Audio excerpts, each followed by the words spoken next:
Assalamu alaikum wa rahmatullahi wa barakatuh. Regarde autour de toi, le monde semble agité, instable, parfois même incompréhensible. Les crises se multiplient, les injustices se propagent, et beaucoup se demandent, pourquoi tout cela arrive-t-il? En islam, rien n'est laissé au hasard. Ce que nous voyons aujourd'hui n'est pas simplement une succession d'événements sans sens. Derrière chaque épreuve se cache une sagesse profonde, un message subtil mais puissant adressé au cœur. Ces épreuves sont, avant tout, des rappels d'Allah. Elles viennent secouer l'insouciance dans laquelle l'être humain peut facilement tomber. Lorsque la vie devient confortable, stable, et que tout semble sous contrôle, l'homme oublie parfois son Créateur. Il s'attache au monde, à ses biens, à ses ambitions, et son cœur s'éloigne progressivement de la vérité. C'est dans ces moments que les épreuves apparaissent, non pas comme une destruction aveugle, mais comme un réveil. Allah, dans sa sagesse infinie, ne laisse pas ses serviteurs s'égarer sans leur envoyer de signes. Ces signes peuvent prendre la forme de difficultés collectives, crises économiques, catastrophes naturelles, conflits, ou bouleversements sociaux. Ce sont des moments où les certitudes humaines s'effondrent, où les plans sont brisés, et où l'homme réalise à quel point il est fragile. Allah dit dans le Coran, « La corruption est apparue sur la terre et dans la mer à cause de ce que les gens ont accompli de leurs propres mains, afin qu'il leur fasse goûter une partie de ce qu'ils ont œuvré. Peut-être reviendront-ils vers lui. » Sourate Ar-Rum 30, 41. Ce verset est profond. Il nous enseigne que ce que nous voyons dans le monde n'est pas déconnecté de nos actions.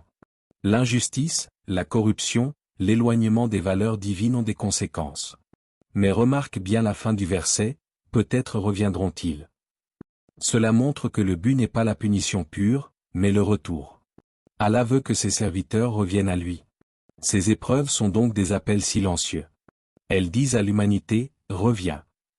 Reviens à la justice, reviens à la sincérité, reviens à la prière, reviens à ton Seigneur.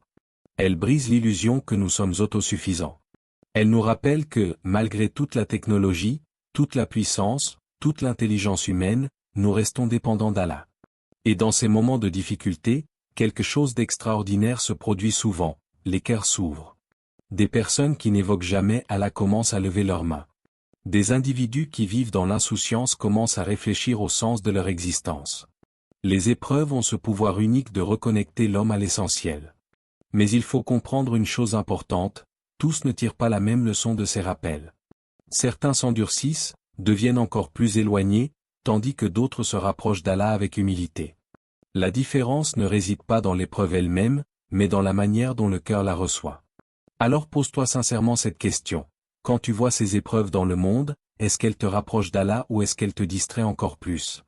Est-ce qu'elles éveillent en toi une réflexion, un retour, une envie de changer, ou est-ce qu'elles passent sans laisser de traces dans ton cœur? Car au final, ces épreuves sont des opportunités. Des opportunités de se réveiller avant qu'il ne soit trop tard. Des opportunités de corriger nos erreurs, de purifier nos intentions, et de retrouver le chemin qui mène à Allah. Il est facile de dire je crois lorsque tout va bien. Lorsque la santé est là, que les projets avancent, que la vie semble stable et rassurante. Dans ces moments de facilité, la foi paraît naturelle, presque évidente. Mais la véritable question n'est pas ce que tu dis dans l'aisance, c'est ce que ton cœur fait dans l'épreuve. Car en islam, chaque difficulté est un test.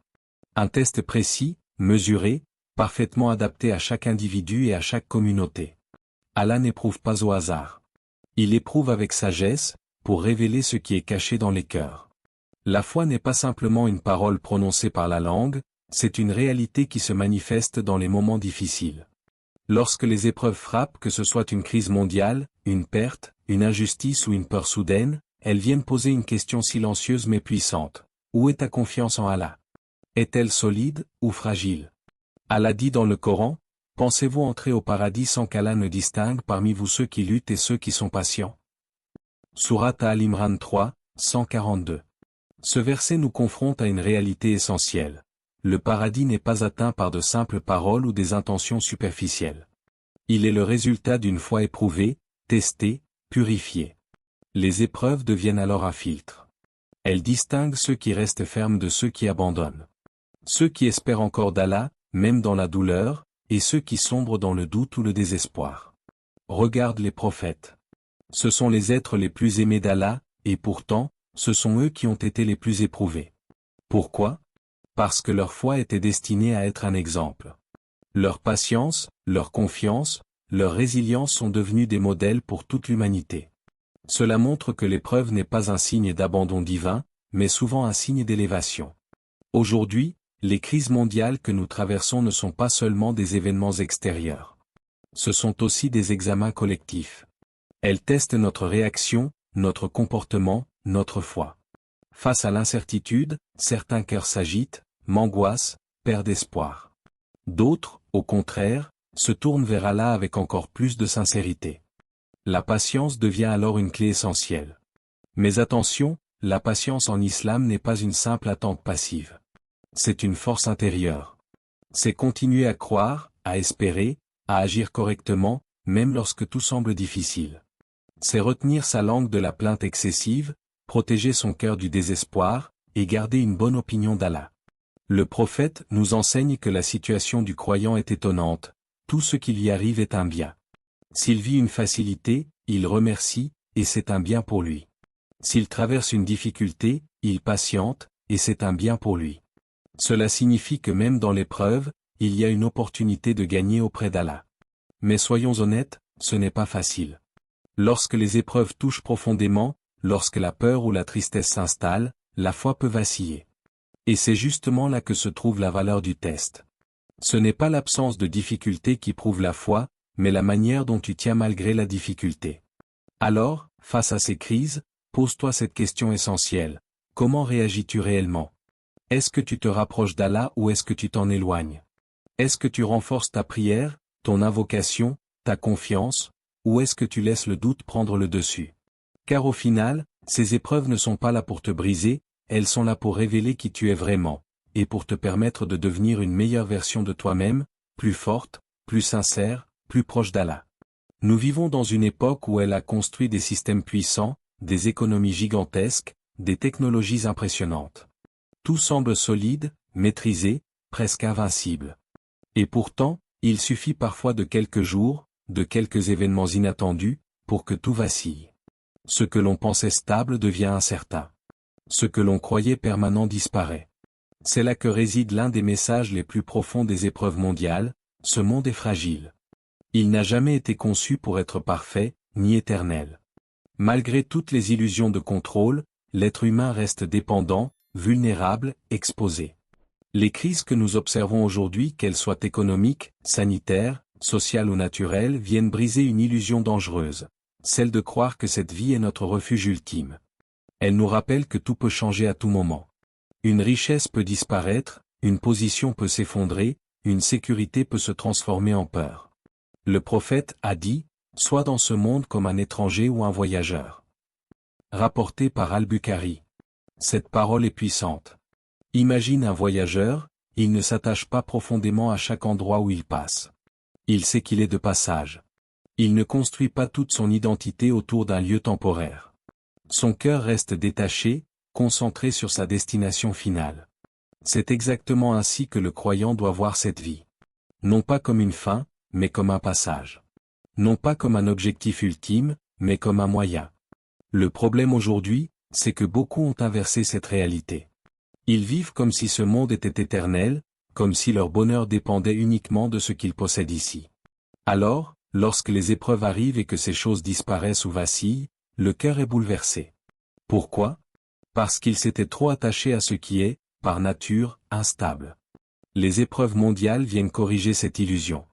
Elles nous rappellent que la vraie stabilité ne se trouve pas dans les biens matériels, ni dans les systèmes humains, ni dans les sécurités apparentes. La seule véritable stabilité est auprès d'Allah. Lorsque ton cœur est attaché à Allah, les changements de ce monde ne te détruisent pas. Ils peuvent l'affecter, bien sûr, mais ils ne te brisent pas. Pourquoi? Parce que ta sécurité intérieure ne dépend pas de ce qui peut disparaître. Mais lorsque le cœur est entièrement accroché à ce monde, chaque perte devient une catastrophe, chaque crise devient une source de désespoir profond. C'est pour cela que ces épreuves sont aussi une forme de miséricorde, elles viennent rééquilibrer notre vision. Elles nous disent, sans mots, ne mets pas tout ton cœur ici. Elles nous rappellent, ce monde n'est pas fiable. Elles nous orientent vers, cherche ce qui est éternel. Et ce qui est éternel, c'est ce qui est auprès d'Allah. Cela ne signifie pas que l'islam nous demande de fuir ce monde ou de négliger nos responsabilités. Au contraire, nous devons agir, construire, travailler, réussir. Mais avec un cœur détaché. Un cœur conscient que tout cela est temporaire. Le croyant utilise ce monde, mais ne s'y perd pas. Il profite des bienfaits, mais ne les adore pas. Il construit, mais il n'oublie jamais que tout peut disparaître. Alors, lorsque tu vois ces bouleversements mondiaux, ne les regarde pas uniquement avec peur ou incompréhension. Regarde-les comme un rappel profond, tu es en voyage. Et un jour, tu quitteras tout cela. La vraie question n'est pas ce que tu possèdes ici, mais ce que tu prépares pour ce qui vient après. Lorsque l'épreuve touche le cœur, la première réaction est souvent la douleur, l'incompréhension, parfois même le silence lourd de questions. Pourquoi moi? Pourquoi maintenant? Mais en islam, la réponse dépasse ce que les yeux voient. Car pour le croyant, aucune épreuve n'est vide de sens. Derrière chaque difficulté se cache une purification invisible, un processus discret par lequel Allah élève, nettoie et rapproche. Ce que tu ressens comme une lourdeur peut être en réalité une libération. Une libération de péchés que tu ne vois pas, d'erreurs que tu as oubliées, de fautes que seul Allah connaît. Dans sa miséricorde infinie, Allah ne laisse pas ses charges s'accumuler sans offrir à son serviteur un moyen de s'en purifier. Le prophète a dit, « Aucun malheur n'atteint le musulman, même une piqûre d'épine, sans qu'Allah n'efface par cela une partie de ses péchés. » Rapporté par Al-Bukhari et Muslim. Regarde la précision de ce hadith, même une simple piqûre d'épine, quelque chose de minime, a une valeur auprès d'Allah. Alors imagine les épreuves plus grandes, les douleurs plus profondes, les moments où le cœur se sent lourd. Rien de cela n'est perdu. Chaque instant de patience, chaque soupir, chaque larme retenue ou versée avec sincérité est enregistrée. Mais la purification ne s'arrête pas à l'effacement des péchés. Elle touche aussi le cœur. Les épreuves ont cette capacité unique de briser l'orgueil, de ramener l'humilité, de rappeler à l'homme sa dépendance envers Allah. Dans les moments de facilité, le cœur peut se durcir, s'oublier, se distraire. Mais dans la difficulté, il redevient sincère, fragile, tourné vers son Créateur. C'est dans ces moments que les invocations deviennent plus profondes. Ce ne sont plus des mots répétés, mais des appels sincères, chargés d'émotion. Et Allah aime ces moments. Il aime voir son serviteur revenir vers lui avec un cœur brisé mais sincère. Parfois, ce que tu considères comme une perte est en réalité une protection. Allah t'éloigne de quelque chose qui aurait pu te nuire. Parfois, il retarde une chose pour mieux te donner. Parfois, il te fait traverser une difficulté pour te préparer à une responsabilité plus grande, à un bien que tu ne pourrais pas porter sans cette purification.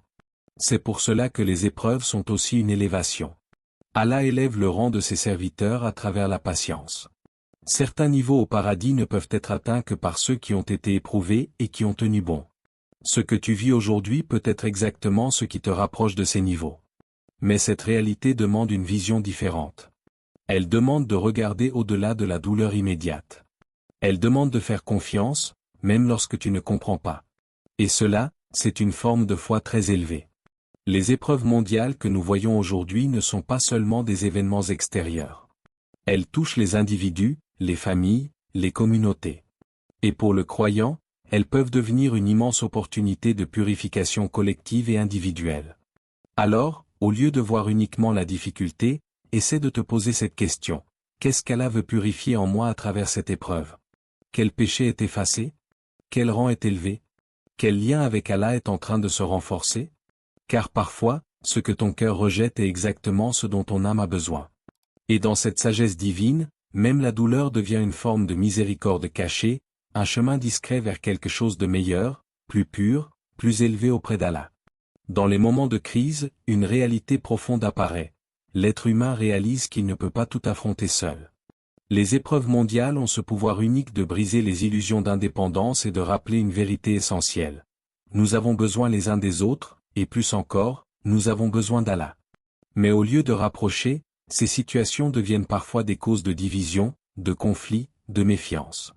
Chacun se replie sur lui-même, les cœurs se ferment, et les liens se fragilisent. Pourtant, en islam, les épreuves ne sont pas faites pour nous séparer, elles sont faites pour nous unir. Allah dit dans le Coran, « Et cramponnez-vous tous ensemble au câble d'Allah et ne soyez pas divisés. » Sourate Al-Imran 3, 103. Ce verset est un appel direct.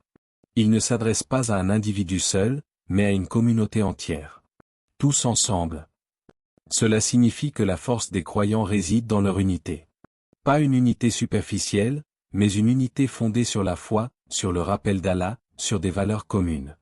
Les épreuves mondiales viennent tester cette unité. Elles posent une question silencieuse mais essentielle. Allons-nous nous soutenir, ou nous diviser davantage? Allons-nous faire preuve de compassion, ou tomber dans l'égoïsme? Dans ces moments, le croyant est appelé à être une source de bien. À tendre la main, à soutenir, à apaiser. Car la solidarité n'est pas seulement un acte social, c'est un acte d'adoration. Aider un frère, soulager une peine, apporter du réconfort, tout cela a une immense valeur auprès d'Allah. Mais l'unité extérieure ne peut exister sans un retour intérieur. Car la véritable racine du problème est souvent spirituelle. Lorsque les cœurs s'éloignent d'Allah, les divisions apparaissent. Lorsque les cœurs reviennent à Allah, les liens se renforcent naturellement. C'est pour cela que ces épreuves sont aussi un appel au retour. Un retour sincère, personnel, profond. Pas simplement des paroles, mais des actions. Revenir à la prière, non pas par habitude, mais avec présence du cœur. Revenir au Coran, non pas comme une lecture occasionnelle, mais comme une guidance quotidienne. Revenir à l'invocation, avec sincérité, avec espoir, avec confiance. Les épreuves nous poussent à ralentir, à réfléchir, à réévaluer nos priorités. Elles nous demandent, qu'est-ce qui est vraiment important dans ta vie? Ce que tu poursuis te rapproche-t-il d'Allah, ou t'en éloigne-t-il? C'est aussi le moment de réparer. Réparer nos cœurs blessés, nos intentions, nos relations. Combien de liens brisés pourraient être restaurés?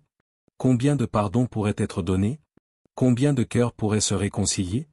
Car le retour vers Allah ne se limite pas à une relation verticale. Il inclut aussi la manière dont nous traitons les autres. Un cœur proche d'Allah est un cœur doux, patient, juste. Les épreuves mondiales sont donc comme une alarme spirituelle. Elles réveillent ceux qui veulent entendre. Elles ouvrent une porte à ceux qui veulent revenir. Mais cette porte ne reste pas ouverte indéfiniment. Alors, ne laisse pas ces moments passer sans transformation. Ne sois pas spectateur des événements, sois acteur de ton propre retour. Commence par une prière sincère. Une seule, mais faite avec présence. Ouvre le Coran, même quelques versets, mais avec réflexion. Lève tes mains vers Allah, même avec peu de mots, mais avec un cœur vrai. Car parfois, un simple retour sincère peut changer toute une vie. Et dans ces moments d'épreuve, ce retour peut être le début d'une transformation profonde, d'une lumière retrouvée, d'un lien renouvelé avec ton Créateur. À travers ces épreuves mondiales, un message puissant se dessine, rien n'est laissé au hasard. Chaque difficulté, chaque crise, chaque bouleversement porte en lui une sagesse divine.